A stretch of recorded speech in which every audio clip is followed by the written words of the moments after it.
She's a nice lady.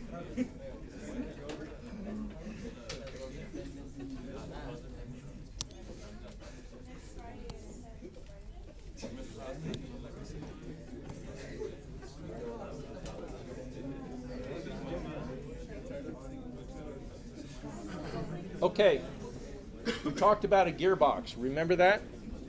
And I got myself confused and I said, okay, think about it. Did anybody think about it? I didn't think so. Okay, you remember what we were doing? We had a motor and we plotted torque versus speed. And this was for a motor. And for a DC permanent magnet motor, I don't expect you to memorize this, but for a DC permanent magnet motor, these curves are straight lines. Okay, so I could give you the maximum speed, I can give you the maximum torque, and you can create your own graph. Remember that? And then we had something called an operating point. Yeah, how do you find the operating point? Half the power. Nope. Depending on your load. It depends on the load, right? What you do is you come in with another graph for your load. So this would be torque of the load, speed of the load. They tend to go up like this. Not necessarily a straight line. They could be bent. They could be all kinds of crazy things. So like the classic example is a pump. Pump curves are never really straight. They're crazy. They're crazy. And loads on fluid systems, they're usually quadratic. Right? They've got usually a minimum head. Remember the example, you're going to pump to the top of the roof. You got to have at least that much pressure to get to the top of the roof. And then the more water you squirt out of the hose at the top, the more pressure you need then. Does that make sense? And it's usually quadratic. Okay, so they're rarely ever straight lines. Why do I use straight lines in this class? Because the math is easy. Okay? The math, that's really the only reason. And fortunately, DC motors are like this. And this is just the way they are. How do you find the operating point if you have these two curves? You lay them on top of each other and find the intersection. So what you do is you pick up this graph right here, right? You make sure it's scaled the same, and then you lay it right on top of this other one right here. And what's that intersection point called? The operating point. So on the final exam, if I ask you for an operating point and I give you two graphs, even though they're not straight, can you find the operating point? That's what's important, right? It's the operating point. Right? It's not DC motor. You all say, well, DC motors are on there. Well, they could be pumps. What was important about this? Operating point. They all have operating points. You know how to find it, right?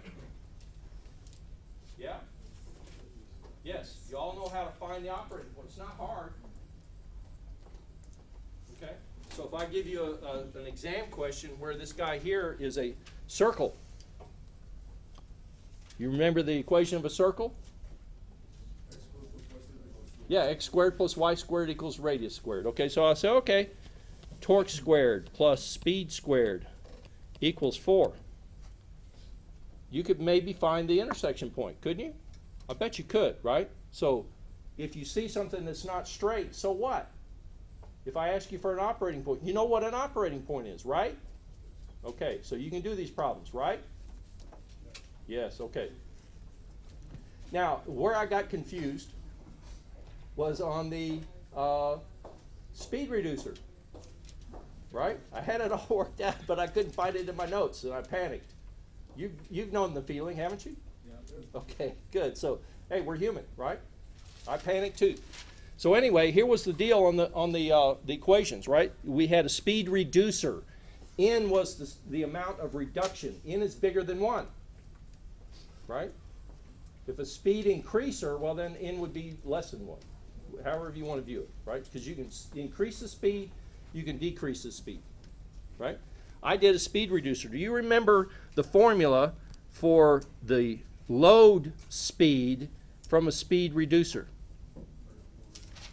Yeah, if it was a reducer, it would have been omega of the motor divided by N. Remember that? I derived that one. I got that one right. I got them all right. I just didn't know where they came from.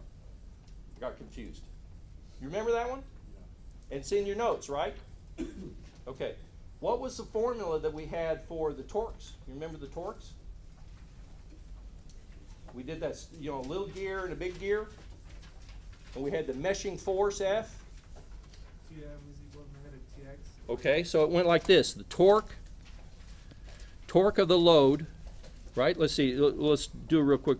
Here was a little gear, here was a big gear. Remember, we had this meshing force here and a meshing force there. Remember that?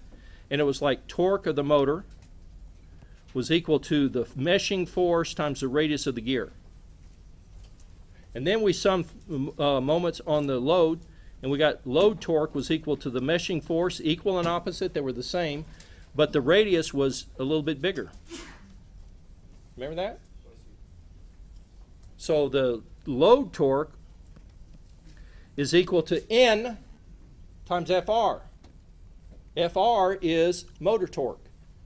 So the load is equal to N times motor torque, right? Yes or no? All right, the motor torque is FR. The load torque, right? Motor torque was FR. The meshing force times the radius of the gear, yeah? The load torque, well, the gear was a little bit bigger. So F times R is motor torque. So load is equal to N times FR. You need it scrolled up? How's that? Good? Okay, then just to keep it simple, I said, okay, suppose your load was equal to some number, a constant, times the speed. Right? Just to keep it simple. And then I just said, oh, I got confused, and here's the answer. Okay, I want to find the operating point when I have a gearbox. I need to plot the load the load curve on top of the motor curve. I need to plot this guy on top of this guy. That's how you find operating points. Got it? Okay. They're different units. Omega motor is not the same as omega load because there's a gearbox. So what I want to do is convert the load equation into a motor equation. Got it? Okay. Do you only do this for straight lines? No. Whatever you have, you've got to convert it into the same set of units, the same nomenclature. Is it easy? Not necessarily. Is it easy on the exam? It better be. Or you're going to spend 4 hours just doing one problem, right? Now, when they're paying you by the hour or whatever, when they're paying you, it's okay to take that time to do it right. For an exam, I gotta boil it down to something simple. That's why I'm using straight lines, but the idea is the same. Everybody okay? All right. So I want to convert this into motor. Do you have a formula for omega L equals something with omega M? What? Omega M over N, right? Okay, so I'm going to plug that in. So TL equals B. Omega L, okay, that is omega motor over N. Halfway there. Do you have a formula that relates torque load and torque motor? Right there. Let's plug that in. N torque motor, that's torque load, equals B speed motor over N. Solve for TM. B speed N squared. See the N squared? I didn't lie to you. I even confessed to you. I forgot. I'm confused. I don't know. Right? I didn't lie to you. It's N squared. Are you surprised at the N squared? Most people are. They think you put a speed reducer in there, it just cuts it by N. No. It cuts it by N squared. So what's the effect? Well, the effect is I'm going to plot this. This is my load. This is the equation for the load. Right? I'm going to plot it on top of the motor. What's the slope of, it's a straight line, you agree? What's the slope of this straight line? It's b divided by n squared. Isn't that the slope?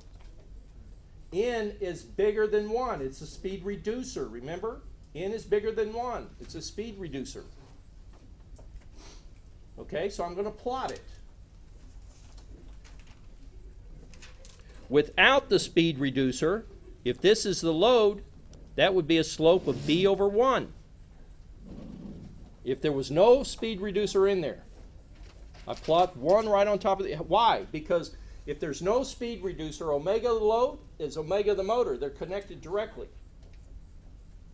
If there's no speed reducer, the torque that's generated on the motor gets passed straight over to the load. So there's no conversion required. Boom, there you go. That's the slope was b. What is it now with the speed reducer? The slope is lower than it was before. B divided by a bigger number. So the slope is less slope. It's less steep. It's going to come down. Right? So now it's going to look like this in the blue one. It's going to look like this. Right? So let me summarize. What's the effect of putting a speed reducer on the operating point?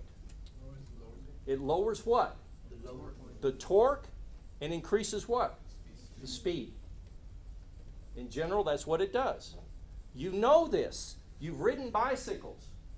I'm not going to ask you who's not ridden a bicycle. It'll be okay. You've all ridden bicycles, and if not, tell me after class. I'll bring a bicycle in and let you ride it. Maybe. Okay. You've ridden bicycles. You get tired. You downshift. Right? That means you got a big sprocket on the back and a little sprocket on the front. What do you feel? Let's say you're on the same road that you've always been on. I'm just tired. I downshift. What do you feel? What do I feel? Less resistance. I feel less resistance. Why do you mean less? Well, I don't push as hard. Right? My effort goes down. Isn't that what happens here? You're the motor, right? What does the motor feel? What do your legs feel? When you downshift, you get a speed reducer, right? Big sprocket on the back. What do you feel? You feel less force. That's what's happening. You see that? The motor feels less force. What about the speed of your feet? If you're going to keep going the same speed, you got to pedal faster. You pedal less hard, but faster to go the same speed, right? Isn't that what happens? That's what it's showing you that happens. Okay? Is your power point halfway of your speed? Probably not. Is it halfway for a DC motor? Yes. Why? Because it's a straight line. It's just, that's the way it is. Is the maximum power point for an internal combustion engine half the speed? No. Why not? Because it's not a straight line. It's some weird, crazy curve. Depends on your throttle position and all that kind of mess, right? So you can't memorize that the maximum power is 1/2. It is for a DC motor. Right? It is for a DC motor. It's not for everything. How did I find it? You remember how I found it? Oh, this is my grandson. I just love him. Okay. He's just my newest. Okay, so I've got others, but anyway, newest. I love them until they get teenagers. Then they're, no, I'm kidding. Kidding. Okay. I don't know where I was going with this. 1/2 the speed. It's 1/2 the speed is your maximum power because it's a straight line. They will all have maximum power points. You don't know where they are, but you can find them, right? How did I find this one? I took torque times speed, power, and I maximized it. Why was I able to do it? Because it was a nice, easy formula. If it's not an easy formula, you can't do it. Clear? Okay. So, final exams. Operating points. You say DC motors, but it's really operating points. Right? I've just given you one example of a DC motor. Okay, what's the effect of a gearbox? Speed reduction lowers it'll change the operating point. In this example, it pulled it down. Will it always pull them down? I'm not sure. Maybe Newton had a fifth law. I don't know. I don't know if they always pull down, but they change. That's the whole idea. In this example, if I had a speed increaser, what would happen to the slope? It would go up. Right? Speed increaser would be n is less than 1. So you divide by something less than 1, the number becomes bigger, you have a larger slope. It becomes steeper. Why do you want a speed increaser, speed reducer? Well, if this is the maximum power, and if that's what you're trying to achieve is maximum power delivery, then what you want is you want your operating point at that maximum power point. That may or may not be what you want, right? Depends. Make sense? Somebody had a question. So in speed reducer, your T load will be greater than your T motor, right? You're increasing the torque on your output. Let me see. What does the equation tell me? Because that's all I know. Yeah, right there. See it, circle? So the torque of the load is larger than the motor. Torque of the load is Larger than the motor. Look at this right here. See, this has got a bigger one, right? So if you apply a torque here to generate that force is the same as that force, well then you're going to get more torque on the load. Does that make sense? Because of the radius, right? Huh? Because of the radius, right. Now, not all gearboxes are made up of 2 gears. Very seldom are they made up of 2 gears. But the idea is the same. You're reducing the speed. It's hard to visualize all the internal forces. You can do it, but what you'll find is that it follows the same ratio. If you decrease the speed, you increase the torque. Right. One goes down, one goes up.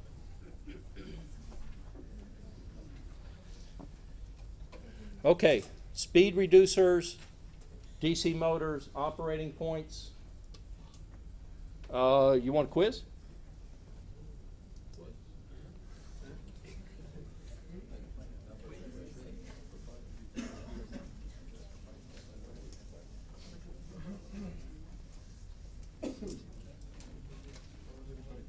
Okay.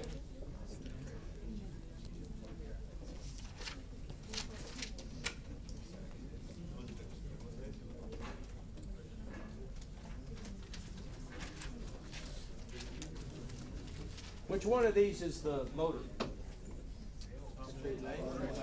Straight line is the motor? How do you know? Yeah, because if it goes on forever, right? If it goes on forever, then this thing right here is going to represent infinite power, because power is equal to the effort times the motion, right? If it's electronics, it's voltage times current. If it's a pump, it's pressure times flow. If it's mechanical, it's force times speed, or torque times rotation speed. Right? It's always one variable times the other one. Always. Okay, so this guy would be what you would love to have, right? That would give you an infinite amount of power. They just don't exist. I mean, it'd be great, but they don't, right? So this one here is, if I had to guess, I'd say, well, this has got to be the, now if I said, no, I'm fooling you, because really I didn't show you all the data, and the data really looks like this. Okay, well now I don't know. Okay?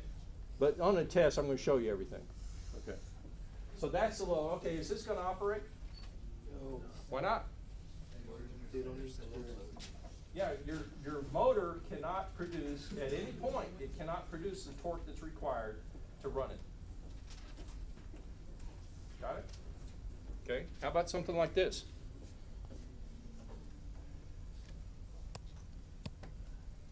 Let's see.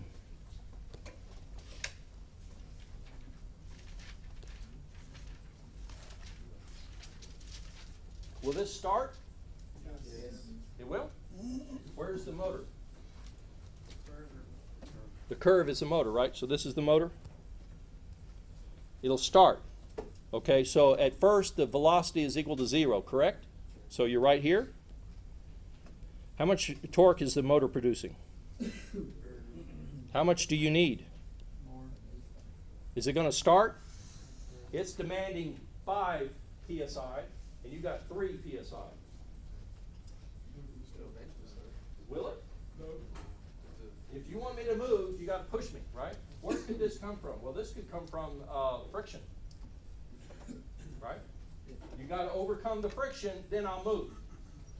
It could be coming from a pipe, right? And I've got to pump it to the roof, right? I've got to have at least that much pressure to get it to the roof, and I may not be able to produce that, right? So what I'd say is, well, the graph is telling me that at 0 speed, I don't have very much. But it's demanding that you give me this much, or else I ain't going to do anything. This will not run. This will not start. Suppose you got it started somehow. Somebody came along and they, kind of shoved it along, and you got to move it. Would it operate? Where do you think it would operate? There's two places it looks like, right? Looks like it might operate here, might operate here. Which one do you think it'll do? Why? It's going to keep constant. Huh? It's going to keep it like constant from moving from one. These are steady state plots, right? They don't tell you anything about the transient. But you know about transients, right? Transients, everything's got time constant, right? Suppose you got it started, a little bit, right? What are the odds it's going to hit exactly that speed? Probably not likely. But suppose you got there. What if you were just a little bit too fast? What would it tend to do? Bring it back down. Would it bring it back down? If you were a little bit too fast in the operating point, a little bit too fast, right? Because in the transient, you're going just a wee bit too fast. You're going a wee bit too fast, aren't you, over here? Isn't the motor giving you more torque than what you need? What do you do when you get more force than what you need? You accelerate, don't you? You speed up, right? Pumps do the same thing. Motors do the same thing. Circuits do the same thing. All right, you're going to speed up, okay? If you're going to speed up, which way are you going to head? To the right. So you're going to head over this way. Maybe you have some inertia, right? The inertia is going to cause a transient. Okay, you're going to overshoot. Maybe, right? So if you overshoot, what happens here? It goes back, it turns down. Yeah, now all of a sudden you can't provide the torque that you need. You're going to kind of slow down a little bit. So you're going to kind of maybe like this. Maybe. Maybe use in, I don't know. Get the difference? Wouldn't he turn it off? Huh? Wouldn't he turn it off? Would it turn it off? Okay, what if you, in other words, if you slow down a little bit? What would happen if you slowed down a little bit? Now you have more torque than you need. What are you going to do? So you're going to do this. No, but if you overshoot it, like if you go over it, Big time? yeah. Okay, now what happens? So you can break it.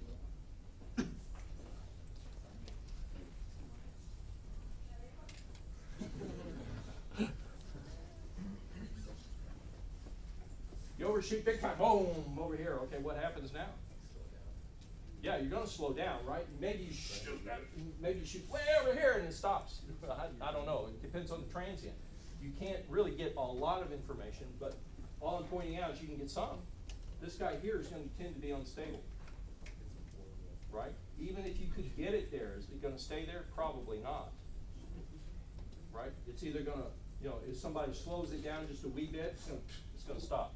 But at this point you have less torque than what you need. At this point, you have less torque than what you need. So what do? You're Slow here. down. You're going to slow down, right? Slow down. Boom.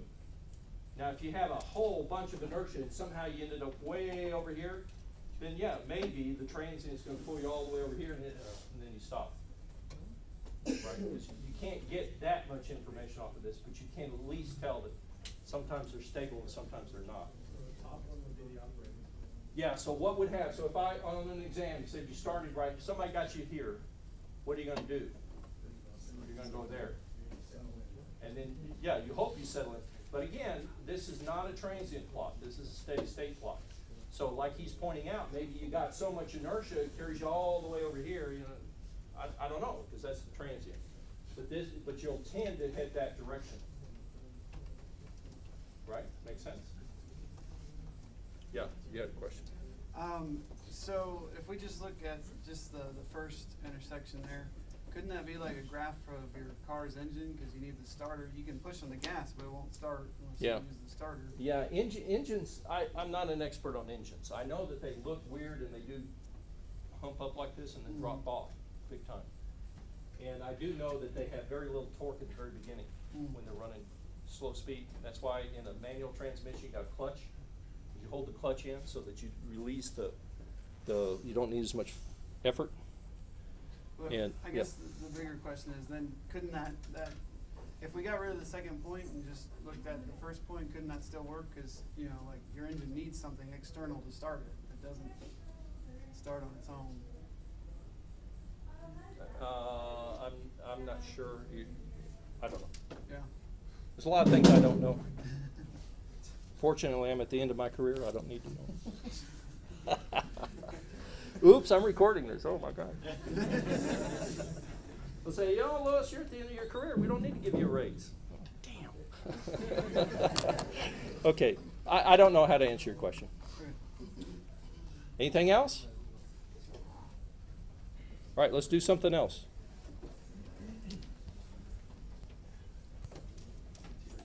Block diagrams. Okay. I don't like block diagrams, but the person who teaches mechatronics does. And he got on me one time. And I realize I'm senior, it's friendly. He says, I cover block diagrams, and I think it should be okay. So here we go. Here's some block diagrams. You ready? I don't like them because I don't like drawing pictures. But let me draw you a block diagram. Let me show you how to diagram an equation. Okay? That might be the easiest thing. What we're going to do is we're going to use two different symbols. One is going to be a circle. This is going to be a summer. It's going to have multiple arrows coming in. You can have as many as you want. Okay? On each arrow, it's going to have a plus or a minus sign. Plus, minus, plus. And it will have one arrow going out. The formula for this is a simple addition and subtraction. So if you have something like a variable x going in, you have a y going in and a z going in, 3 numbers. I bet you can guess the output. The output is going to be positive x minus y plus z. See how easy that is? Now, why do we draw it as a circle? I don't know. Nobody asked me. It's a circle. Okay? That's the formula for circles. Simple, right? We also have squares or rectangles or whatever. What goes inside the rectangle is a transfer function. Okay? So what goes in here is a transfer function. So I'll write a real simple transfer function. 1 over s. Does it look like a transfer function? Why does it look like a transfer function? Because it's got s's in there, right? It's got a numerator, it's got a denominator. There's a transfer function. These guys have one guy coming in, one guy going out. If x comes in and y goes out, the formula for y is x divided by s. See how easy that is? So the formula for a box is what's in the box times the name of the guy coming in. Piece of cake? All right. The last thing that we have is what I don't know what they call them, but I call them pick-off points. If you have an arrow and there's a dot here, something comes off. This guy right here, if this is x, coming off the arrow over here is x, coming off here is x. It's all the same. It's kind of like measuring voltages. Okay? That one wouldn't have an arrow anyway, in any direction? Well, it goes in, so it's coming out of something. I guess I should draw it as a box, right? So let's say there's a box here. So it's coming out of the box, and you have a pick-off point. Then what that is this thing here is whatever is coming out of there. Right? And it's not like everything has to go left to right. Sometimes they'll draw them backwards. They'll do it like this. In this case, that box is x. If x is what's coming out of the box, then if x is what's coming out, then x is what's there. In other words, you just grab it and pull it back. Okay? Why? Because this is the way everybody has agreed that when I draw you a diagram, this is what I mean. Okay? It's just convention. It's what we do. What were you using for? I don't use it for anything. Didn't I say that? I'll show you. Some people are very graphical and they want to see a picture of, right? I like to look at the equations because I like to punch them into Mathematica, right? Other people like to look at the picture and say, oh, I see what your problem is. Now, how do they do that? I don't know, man, right? I'm not that way. I'm not visual, which is amazing because the thing that I'm most famous for and get called on most is a graphical solution to something I did. I'm not visual. Anyway, maybe you'll see why. Okay, I've just got to cover it. Okay, let's come up with some equations. Let's make up some equations. I'm going to draw a diagram of them. Okay? How about something like this? S squared x plus s x plus 3x equals 4. Is that good? Start off simple. Okay, what kind of equation is that? Quadratic. We'll transfer. Okay, it's going to be a transfer function, but it's not yet, right? It's a Laplace transform of a differential equation. How do I know it's a differential equation? Well, I mean, I guess I could have just said I'm going to use S, right? Hopefully you realize S is the Laplace guy, right? Okay. In this class, S is the Laplace guy. How do I know this is a differential equation? Yeah, because this is an x double dot. That's where you got the s squared. You get the connection? Okay? So this is x dot, and that's 3x equals 4. Okay? What's the output variable for that equation? It's the highest order. So which one is that? X. Now, I probably should have called it y instead of 4, but okay. What would be the input? The 4 is the input. Everybody got it? Okay. I want to draw a diagram of this guy. Okay, so how could I do that? Draw a diagram of this guy. Square root of 4. Huh? To start with, a square root of 4 inside. Okay. All right. So start with a 4. Okay. All right. I won't say no. Now what? Well, that's the output, right? That was the input, I thought we said. Let me show you what I would do. How about that? Maybe that'll help. Maybe that'll help, right? I know I can have boxes with transfer functions. So what I'm going to do is I'm going to find the transfer function for this equation. Okay? So the transfer function for this guy is going to be output over input. I'll call it input, IN. That's going to be equal to 4 over, let's see, well, 1, I guess, and we'll put the input over here. S squared plus S plus 3. So here's what I'm going to do. I'm going to draw a box, and I'm going to put that equation in there. 1 over S squared plus S plus 3. What should go into that box?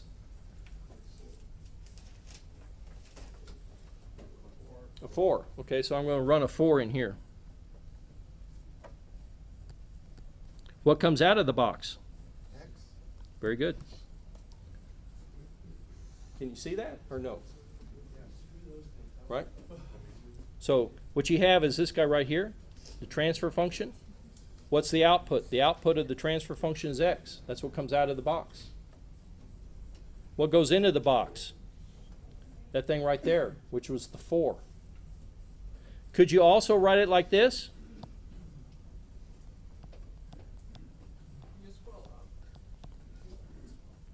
Y'all are so demanding.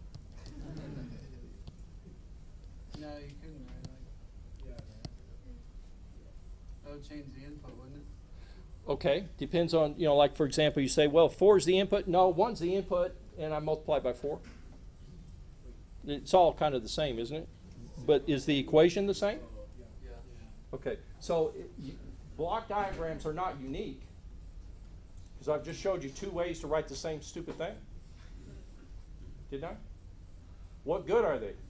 I don't use them. In the example you gave above, you said that when you have a transfer function inside the box, you put what's going in. Yeah, with an arrow in, and then what comes out is an arrow coming out. And here you're not putting the 4 over the transfer function. 4, okay, it depends on what you want to call as the input. You could say the input is a 1, and I'm going to scale it by 4. So my transfer function is 4 over this. The input is x over 1.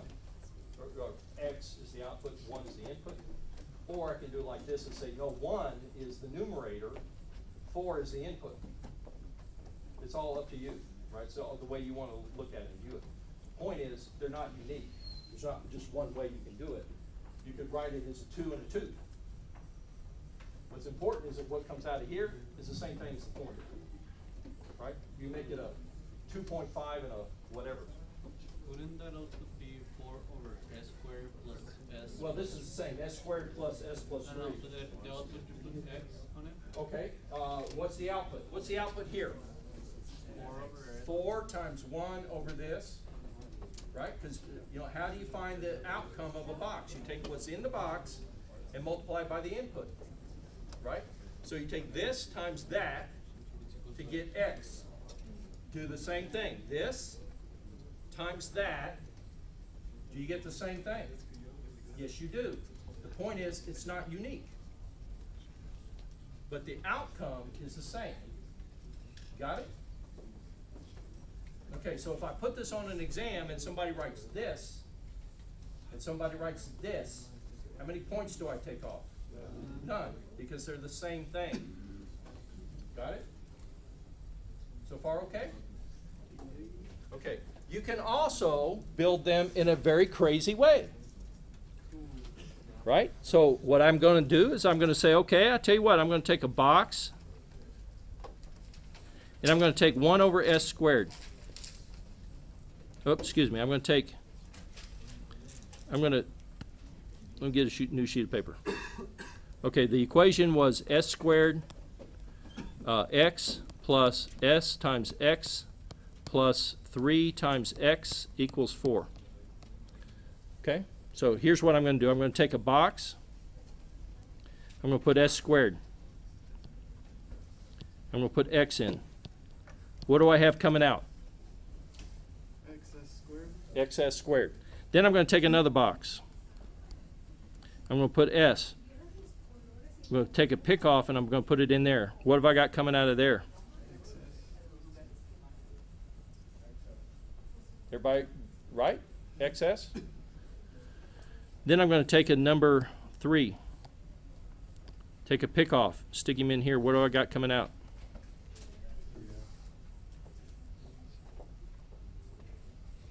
Then I'm going to take a summer. Stick that in there. What do I want? 4. Okay. Stick this guy in. What do I want?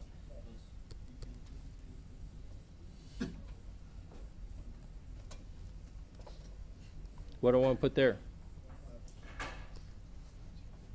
And what do I have coming out?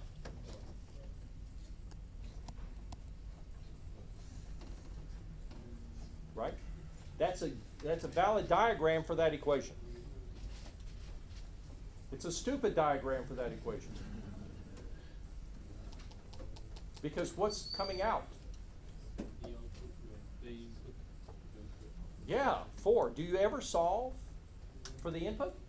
No. Plus the fact that what's got to go in? X. Where are you going to get it? Dumb, isn't it? But you can build them up? Yeah? You can? Okay. All right, let's do another problem. Let's do one like this. S squared plus 2s plus 1, bless you, x minus s plus 1, y equals r, and s plus 3, y equals x. Let's draw the diagram of that. You ready? Okay. What's the output for the first equation? X. How do you know it's x? High zero. Highest derivative. So this guy's going to be an output of x. So what I'm going to try and do is get a box that has x coming out. What's the output for the second equation? What is it? Y. What if I were to do this? Let me change the color.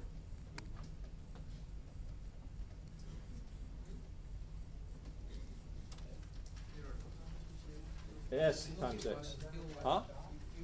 Why is it still y? They're the same derivatives. You never use two equations to solve for one variable. Right? So if you didn't see that, if that was the first one on the top of the exam, and you looked at that, you'd say, well, it's either y or x. You don't know which, right? Okay, so let's say you make a commitment. You say, it's x. Then you suddenly see this one. What do you conclude? You were wrong, right? So what you want to do is look on the ones that's obvious. This guy's obviously x. This one not so much, right? But it can't be x. Why not? You already got one for x. You don't use two equations to solve it. It's wasteful, right? I don't know any other reason. It's wasteful. Everett's first law. Don't waste. My daughter's an environmentalist. She'll tell you, don't waste. Okay, sorry. Gotcha. Okay, but let's get rid of the s. Keep it simple. Let's get rid of the s. Here we go. So the output for this guy is y. Okay, so I'm going to have, what I'm going to do is I'm going to draw two boxes. One that's going to get me x coming out, one that's going to get me y coming out. So here we go. So here we go. Here's a box. This is going to be x coming out. And here's a box. And I got y coming out. Okay, what do I need to put in the box for the y?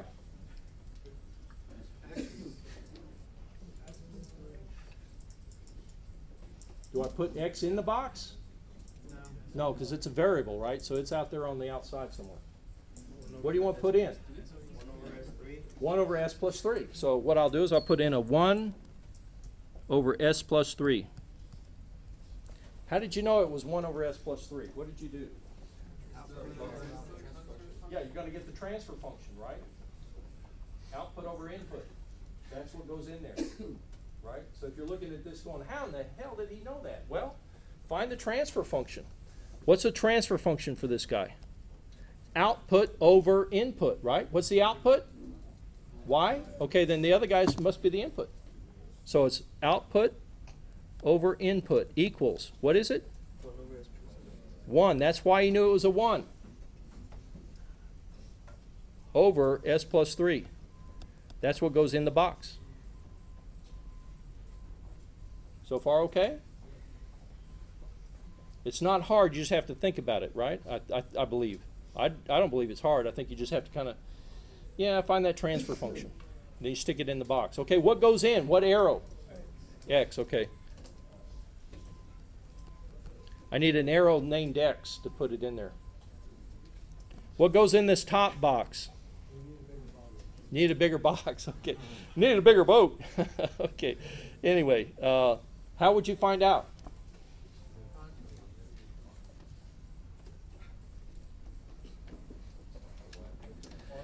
Here, R is going to be the input. So here's what I'm going to do. I'm going to say, okay, I'm going to start with an R.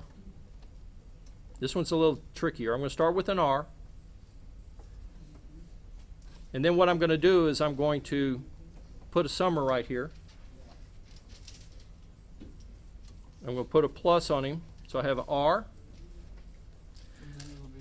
And then I'm going to put a box here, and I'm going to put a S plus 1. And I'm going to stick a Y in there. And what do I have coming out?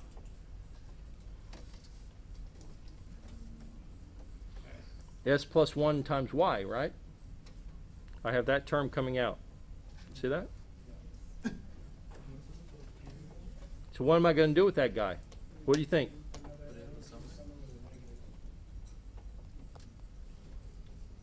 What comes out of that? Wouldn't it be added if you... Oh, crap. You're right. Who said negative? You flunked. Did you see why it's a positive? Okay, I'm trying to build up this. I'm trying to solve for x. So what I'm going to do is I'm going to say this times x equals r plus that. Okay, I just skip steps. So s plus 1 times y plus r is what? All of that mess. That's equal to this, isn't it? S squared plus 2s plus 1 times x. I want x coming out. What do I have to do? Right, divide by that, right? So what I'm going to do is I'm going to take this guy and I'm going to divide by 1 over s squared plus 2s plus 1. What do I have coming out?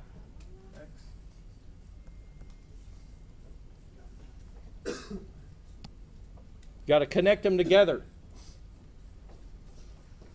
I've got an x coming out. Who needs an x? The y. So I'm going to pick him off. Throw him in there.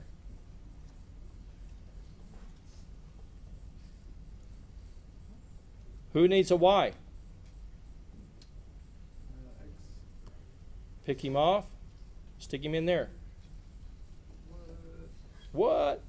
Isn't that right? Yeah. I pick off the y, shove him in there.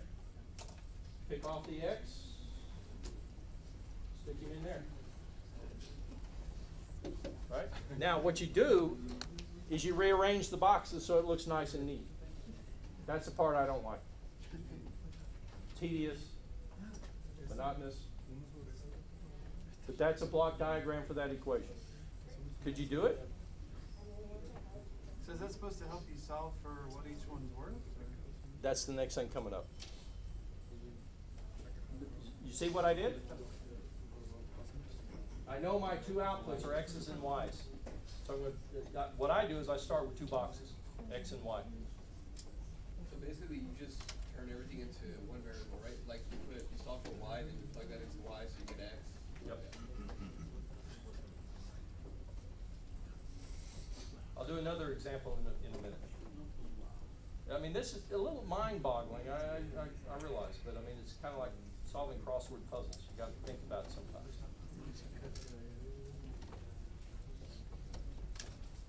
Now, normally the way I teach is I say there's 3 ways you do it, right? Don't I have step 1, step 2, step 3? I don't have steps on this. Why do you think? Because I don't use it. So I don't have 30 years of experience to say step 1, step 2, step 3. This is the best I'm going to be able to do. I'll do some more examples. You make up some equations and I'll diagram it for you, okay? And I'll do it over and over and over until you say, okay, I got it. I don't know how you're going to learn it other than just doing it a couple times. Okay? All right. Everybody ready? I'm going to do something else. I'm going to show you something else.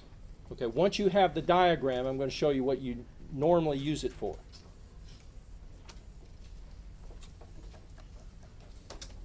And I think I need to add some pages.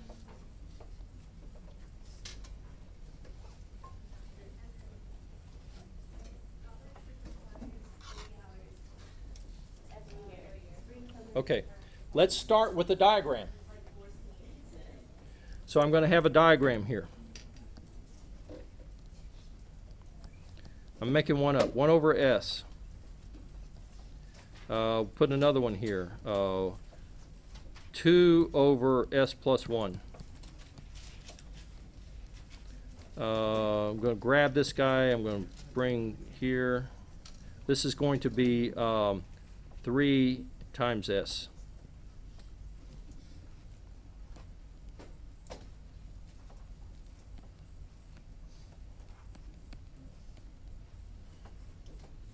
And this would be R.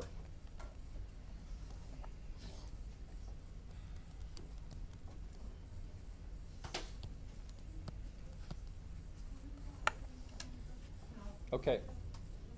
Got it? So far okay? This would be a typical diagram of something called a feedback. Right? What will happen is, let's say this is an automobile or whatever, these will come from differential equations for your Mars rover with a DC motor attached. Okay, something like that. So you have a DC motor pushing your Mars rover. This might be the position of your Mars rover based on the voltage that you apply. So what I'm going to do is I want to control my Mars rover. So what I'll do is I'll measure the position. I'll run it through a function. I'll come back and I'll compare it to what I want him to do. I want you to be 3 feet. You're not at 3 feet. Then I'm going to apply control for you. Right. So this is called a feedback loop. You're going to learn about this in mechatronics. Right. Does it make any sense? No? Okay. Let's say I want to build a cruise control for your car. I want to build a cruise control for your car. How do you do that? You do what? Is this what you do? You say, this is what you do on a motorcycle. At least when I rode motorcycles, this is what you do. I have no idea what they do now. You dial up the throttle, right? The throttle's up here, and you tighten the screw. And then you let go, and the throttle stays on, right? That was your cruise control. Now, what happens if that's your cruise control? Makes it a lot harder to brake. Yeah, you got to take it off. You got to hit the brake. If you're on level ground and you're doing 55, that's great. Now all of a sudden I head up Trans Mountain. What's going to happen if I don't adjust it? It starts to slow down, slow down, slow down, slow down, slow down. Right? Okay. The problem is that that's not the way to build a cruise control. It's just not the way to do it. Right? What do you do? Yeah, what you do is you say, okay, well, I'm going to measure what I want. I want your speed to be 55. I'm going to measure your speed. Okay? I'm going to compare that speed to what I want it to be. You want it to be 55, it's 60. So you have an error. You got 5 mile an hour error, right? So what happens? You back off of the throttle. So you have a sensor that measures what it's doing.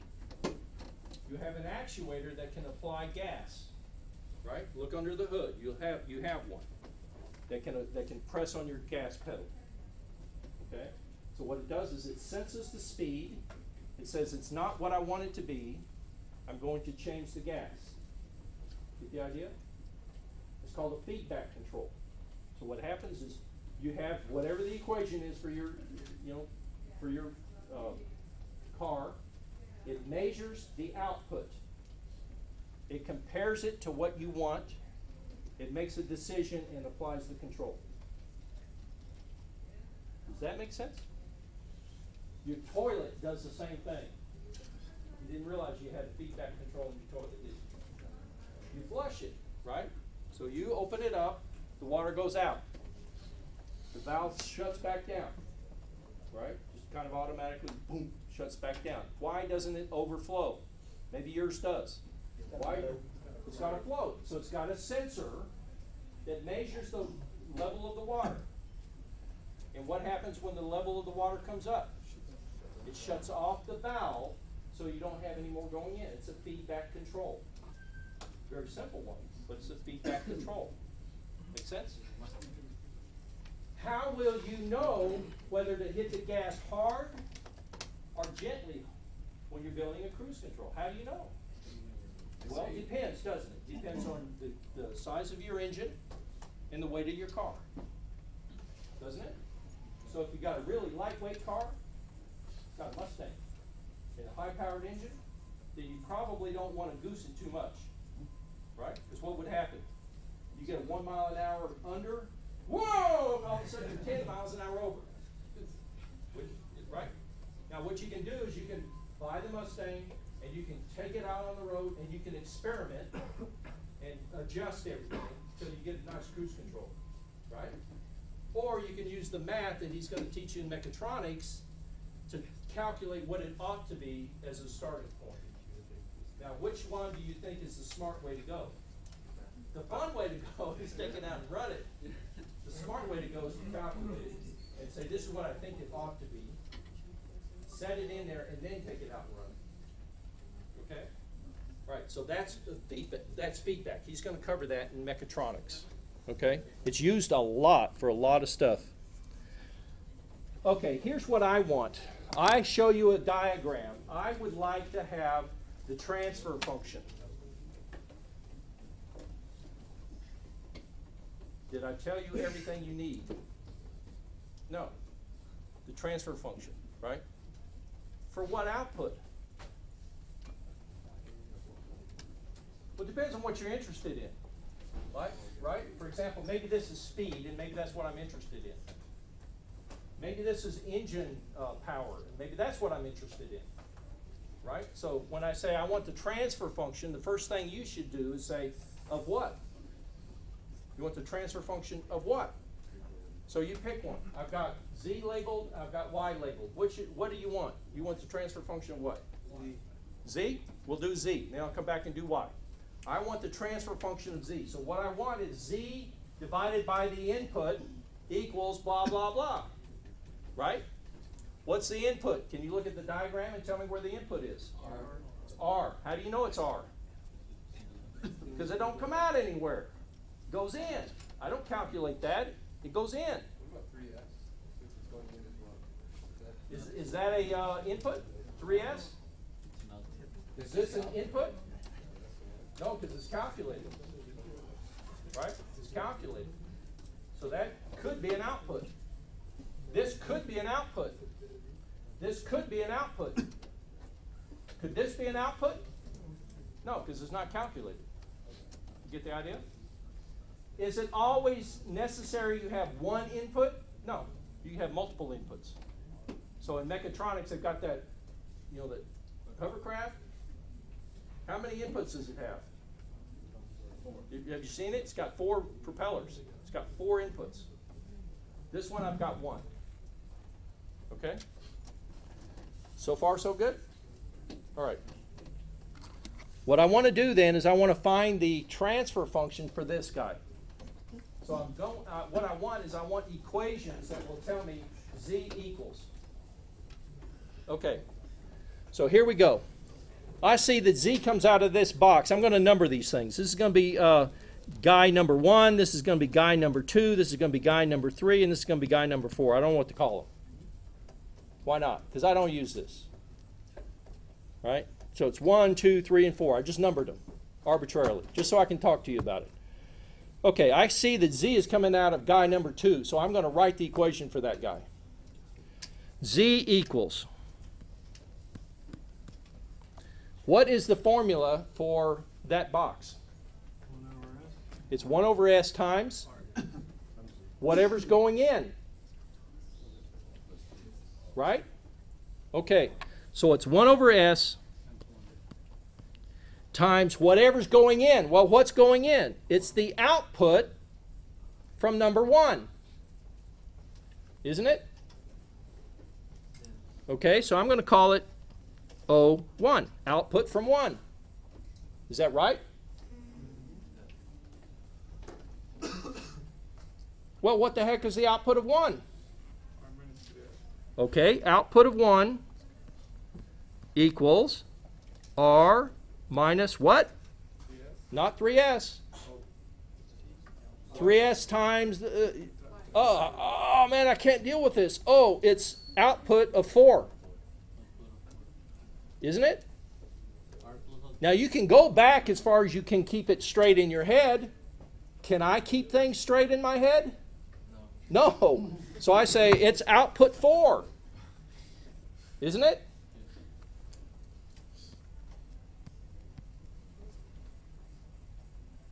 What's output 4?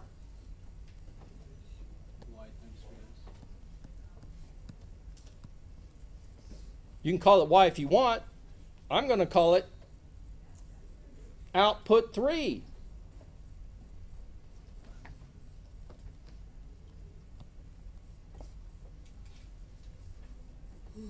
What's output 3? I agree. It is. Output 3 is, doesn't it come out of a box? Yeah, it's 2. But didn't you pick it off of just the Y there? You could. I'm not going to. Times what? Output 2, or Z. How many unknowns? Do you know output 1?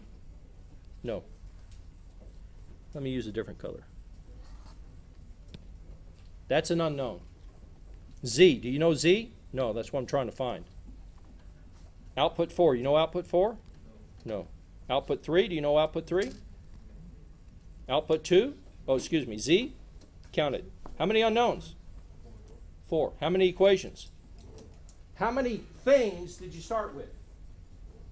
1, 2, 3, 4. How many equations I get?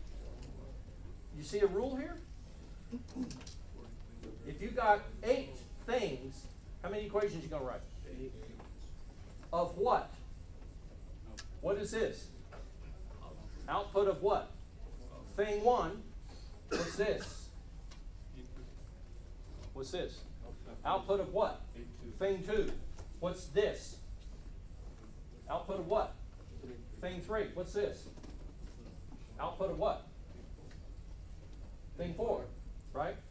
So what you do is you got 4 things, write the output of all 4 things. Doesn't matter what you're trying to solve for. Who cares? You write 4 equations, 1 output from each thing. Yeah. Can you also call Z O2? Yes, I should have. Right? I should have.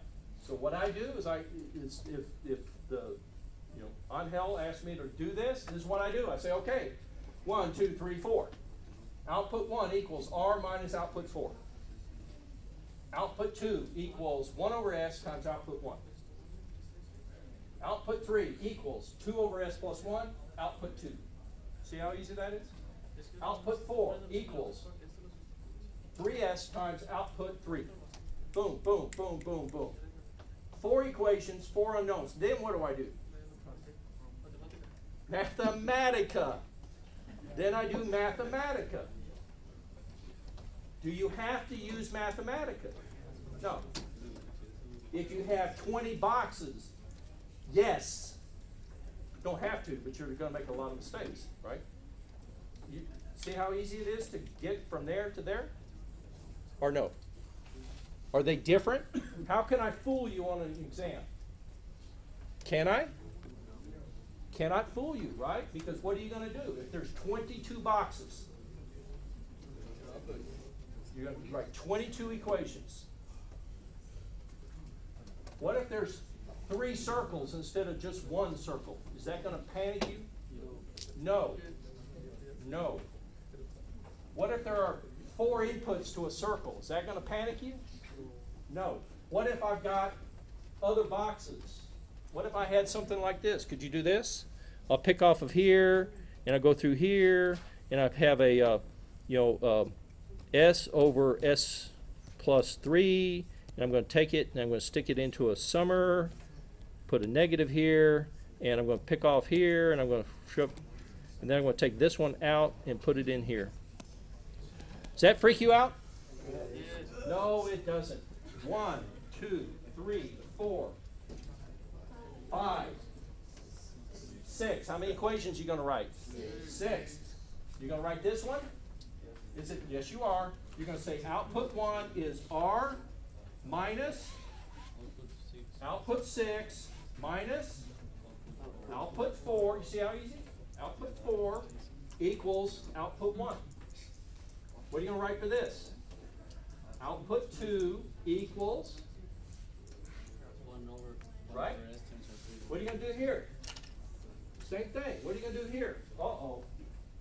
Output 3 Output, well, it's 1, 2, 3, 4, 5. This is 5. Output 5 is equal to output 3 equals S over times, you're going to follow it back, right? Output 3, yeah? Output 6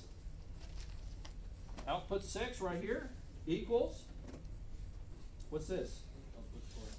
output 4 Output 4 minus output 5. output. Now, why are you freaking out? Right? Why are you freaking out? Isn't it really that simple? The hard one is going from the equation to the diagram, in my opinion. This one, if you got Mathematica, piece of cake. When you have, when you have different inputs, and what is the transfer function? If you have different inputs, okay, he's going to cover this in mechatronics. What you do is you say, just like I say, you want the transfer function of what? Oh, I want it for X. Okay, thank you. relative to what? Oh, I want R, okay, thank you, so I want X over R. If you, let's say you have R1 and R2, and R1 and R2 are inputs. He says he wants a transfer function, I say what? He says X, I say relative to what? R2, okay, then I want X over R2. Okay, and he'll show you how to do that. Okay? Any questions? You want to do another example, or do we have time? Or do you want to review for the final? Yeah. Okay, what if, you know, the question was, I want the transfer function for Z. Okay, what I would do is I call it 01, 02, 03, 04, blah, blah, blah, blah, right? I'm going to have 4 unknowns, 01, 02, 03, and 04, right? Mathematica will solve 4 equations for all 4 unknowns, 01, 02, 03, and 04. You tell me you would like the transfer function for Z. I say that's 02. I say Mathematica, copy, paste, I got 02. You tell me, no, I want Y. Okay, that's output 3. I copy and paste output 3, boom, and I divide by the input, bam, bam, bam. I got them all. All of them that are possible, I got them all. Because I got every single output. And Mathematica solved it. Can you do it by hand? Yes, you can, but it's easier to solve for 1. If you want them all, you got to take that 1, substitute it back in, get the second guy. Take those 2, substitute back in, get the third guy. Take those 3, substitute back in, get the fourth. So you know, you're going to have to do them one at a time. Mathematica does them all, boom, like that. You really want Mathematica. You really do. He doesn't allow you to use it. Develop better math skills. Okay. Trust him. He knows what he's doing. Okay. Anything else? Okay, 2 minutes left anyway. So, oh, I have some more tickets for the Christmas thing if you want one. Just come get them. The only thing I ask for is if you take it, use it. Don't throw it in the trash. Don't take it if you don't want it. Okay, so I've got some more. Any other questions? When am I going to be back? Friday afternoon. So if you need something, Friday afternoon. And I'll be here next week. Send me an email if you have a question and I'll try to respond. Anything else? Anything about me? Oh, special topics class. Here's, you know, the MSC people said they want me to teach a class, right? I don't have time to teach a class, but we got this 2-week period. Okay, so here's what's going to happen. I'm asking how many people want to do it. Now, it's not up to me. What I do is I say there's 30 people, 20, whatever, that say they would like to take it. Then the people who count the money will say we can do it, we can't do it, we can, whatever. I don't know how they make the decision, but they do. They'll make a decision and say, it doesn't matter, I don't care, if 200 people want it, I can't do it, right? It won't be offered. And if they let it be done, then they'll do it. Now, I understand there's 2, right? Isn't there there's already a spacecraft dynamics, I think? And then I was thinking about doing an atom. I didn't realize they had spacecraft dynamics. Odds are they're not going to do both. Because what will happen is whoever's here is going to get split between the 2. It's less money. Because it's all, you know, they got to pay me out of tuition. Right? And so odds are they won't do 2. So whoever makes that decision will probably, I don't know, because I don't make it, will probably say it's either this one or that one. And somebody will make a decision based on money. What is the class going to be about? Atoms. They want me to teach atoms. I'll teach atoms in 2 weeks. We'll come in there and open up your computer. We're going to build a model that does whatever. During the winter or 2 weeks, and it starts January 5th for 2 weeks. Want to submit our names where? Well, yeah, I sent you a notice. There's a Google thing. And I'm just collecting the numbers. And I'm going to turn it over to the dean. They will decide. You want to do those tickets, please? Yeah, sure. What is the date on that? But all the online stuff. What online stuff? All the homework. What? Oh. It's been opened up, I think. Oh yeah, but I wonder when we have to finish it. Yeah. So when do we have to finish all the online stuff live? Finish the outline. No, the online. Oh, you have until the 12th. Yeah, Friday, the day of the exam. Oh, okay. Thank you. That's cool. And I think it's open until midnight, but I'm not certain. I just know it's the 12th. Okay. Do you have any more tickets? You're gonna go, right? When does the homework for this class close? You were going to send me an email About the Okada's book. You want it? Yes. I have it right now. What do you got? Do you have a USB something? Yes. Yeah. It's not a iPad. Of course I have a USB. Yeah. Right. That's what they advertise now. I have a USB. Dr. Everett, when is the homework closing for this class? The 12th. But I can't Yeah, tell you if that's what it's I remember. noon or midnight. But it's the 12th. Okay. The day of the final. If not, it's in my laptop. So let's just try it out. Where do I put it? It's right here. Yeah. There.